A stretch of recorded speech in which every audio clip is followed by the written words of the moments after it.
You won't believe how quickly a normal day turned into a scene straight out of a drama. I was simply trying to be on time, well, actually a little early for something important. But apparently, that was too much for my neighbor, the Karen next door. She spotted me outside, checked her watch like she was some sort of time police, and then, out of nowhere, grabbed her phone and called the real police on me. Her exact words? That I was suspicious for being early. Imagine that, just standing outside, minding my own business, and suddenly I'm being treated like a criminal. The crazy part is, I could see her pacing up and down her porch, rehearsing her story, trying to make herself sound like the victim. You know the type, loud, dramatic, and certain that the world revolves around her rules. And I'll admit, for a moment, I thought maybe this was just going to be one of those silly misunderstandings where she complains, the police come, and it all fizzles out. But no, this was different. She wasn't just annoyed. She was determined to get me in trouble. What she didn't expect, though, was that the situation was about to flip completely. Because when the police arrived, they didn't just look at me. They noticed something else, something Karen hadn't planned on anyone seeing. Suddenly, her confident smirk disappeared. She froze in her tracks, her face went pale, and the whole story shifted in an instant. I'll tell you exactly what happened next, but let's just say the thing she thought would expose me ended up exposing her instead. And trust me, you're going to want to hear what was inside that left everyone, especially Karen, completely speechless. As the officers stepped out of their car, I could already feel the weight of Karen's stare pressing against me. She had that smug look, the kind that says, "I've already won." She waved her arms, pointing in my direction like I was some kind of threat. I stayed calm, reminding myself I hadn't done anything wrong. Still, the scene felt unreal. Neighbors peeking out from behind curtains, whispers floating down the street, all because I decided to show up a little early. The police approached, professional but cautious, asking me a few simple questions: who I was, why I was there, and what exactly I was doing outside at that hour. I explained myself clearly, even pulled out proof to back up my story. One of the officers nodded, clearly seeing there was nothing out of place. But before I could relax, Karen's voice cut through the air, louder than ever. She demanded they search around, claiming I must be hiding something. Now here's where things started to shift. The officers, instead of brushing her off, decided to check the area, probably just to keep her quiet. But the moment they turned toward Karen's side of the property, everything changed. Their flashlight beams caught something that made them pause. I noticed one officer raise an eyebrow, and the other's expression tightened, as if he'd just stumbled onto something serious. Karen froze instantly. Her confident energy drained right out of her. She stuttered, trying to redirect them back toward me, but they weren't listening anymore. I couldn't see everything from where I was standing, but whatever was inside, or maybe hidden nearby, had the officers' full attention. The more Karen tried to explain, the more suspicious she sounded. And right then, I knew this was far bigger than her petty attempt to get me arrested for being early. The more the officers lingered near Karen's property, the more restless she became. She kept pacing, clutching her phone, muttering under her breath about how this was ridiculous and that they were wasting time. But her voice had lost that sharp edge of confidence. Instead, it cracked, like she knew something was slipping out of her control. I stood quietly, watching, trying not to let my curiosity show, though inside I was burning to know what they'd found. One officer called the other over, shining the light in a particular spot, and their quick exchange of glances told me enough. It wasn't nothing. They didn't announce it out loud, at least not yet, but their sudden seriousness was impossible to miss. Karen tried to brush it off, waving her arms and insisting they were looking in the wrong place, but that only made her seem more desperate. Meanwhile, the neighbors who had been hiding behind blinds began stepping out onto their porches. The whispers grew louder. People were recording with their phones now, capturing every nervous flicker in Karen's expression. For someone who always wanted to control the narrative, she was suddenly trapped in one she couldn't manage. The tension wasn't just about me anymore. This had grown into something bigger, something that had the whole street buzzing. Some neighbors started trading stories, quietly at first, about little odd things they'd noticed around Karen's house in the past. Missing packages, strange late-night noises, arguments spilling into the street. Pieces that never seemed connected before were starting to form a picture, and it wasn't looking good for her. And still, the police hadn't revealed exactly what they'd found. They were keeping it close, almost testing her reactions. Every time they shifted closer to that spot, Karen froze, her voice trembling more with every word. Something was unraveling fast, and I had a feeling the truth was going to be bigger than any of us expected.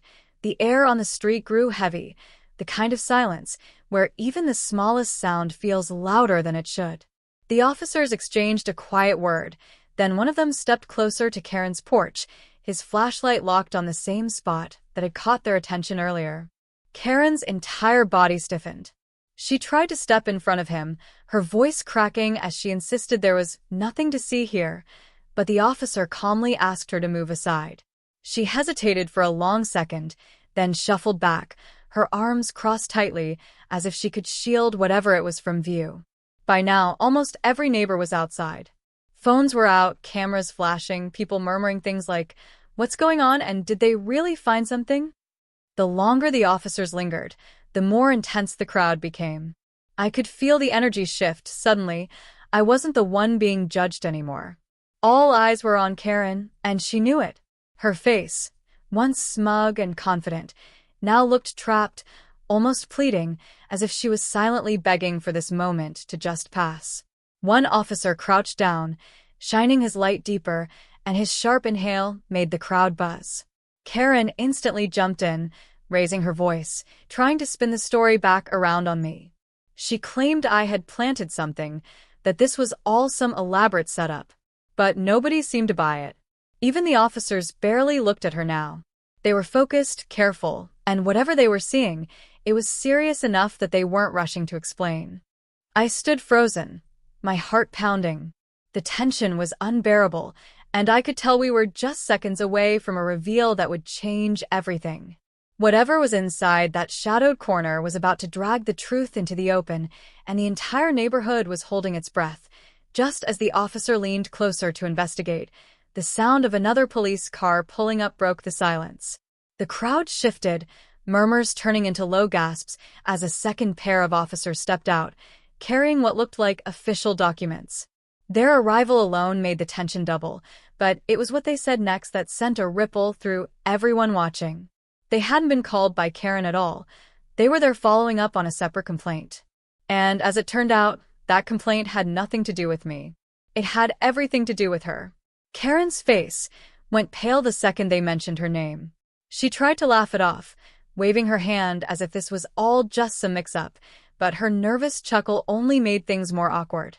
The neighbors leaned in closer, their phones raised higher, eager to catch every second. For the first time, it felt like the entire neighborhood had turned against her. The new officers handed a folder to the first pair, and as they opened it, their expressions grew heavier. Karen immediately grew defensive, snapping that this is private, and accusing me again of somehow orchestrating the whole thing. But the harder she pushed, the more transparent her panic became. It was no longer just about what was hidden on her property. It was about something bigger, something that had already been in motion long before she tried to make me the scapegoat. I could feel the energy shift again. What started as Karen trying to get me arrested for being early had spiraled into something far more serious. The officers weren't looking at me anymore. They were looking at her, and each passing second made it clear. The real story was only just beginning to unfold. The officers finally stepped forward, their flashlights steady on the corner of Karen's porch. The crowd leaned in, phones raised, the air so tense you could hear every breath. And then, in one swift motion, the officer pulled back a panel that looked oddly out of place. Behind it was a hidden compartment stuffed with items that didn't belong to Karen at all. Packages, tools, even things neighbors had complained about missing for months. A wave of gasps rolled through the street as people began recognizing their own property right there in plain sight. Karen's face drained of all color. She stumbled over her words, first blaming a delivery mix-up, then accusing random kids in the neighborhood, and finally circling back to blaming me. But the officers weren't buying it. They confronted her directly, pointing out how carefully everything had been tucked away. The neighbors, once skeptical of my presence, now turned their frustration toward her. One woman shouted, "That's my box," while another neighbor pointed out a missing toolkit. The evidence was undeniable, and Karen's carefully built image was collapsing in front of everyone.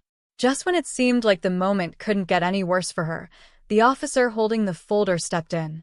He explained that the complaint filed against Karen wasn't just about missing packages.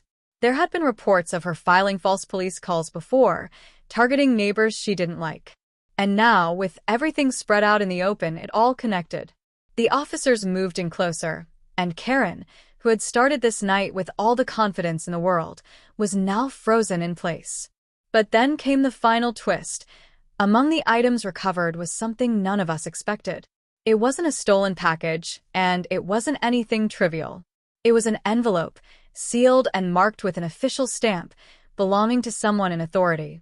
And the moment the officer picked it up, I knew the story had just taken a turn no one on the street saw coming. The officer carefully opened the sealed envelope, his expression tightening as he scanned the contents. Though he didn't share every detail with the crowd, it was clear this wasn't just another missing package. It was official correspondence tied to an ongoing investigation. That explained why a second team of officers had shown up and why they were already so focused on Karen. Suddenly, everything connected. Her desperate attempts to shift the blame, her panic when they searched near her porch, even the over-the-top call she made on me. It had all been a smokescreen to cover up something much bigger.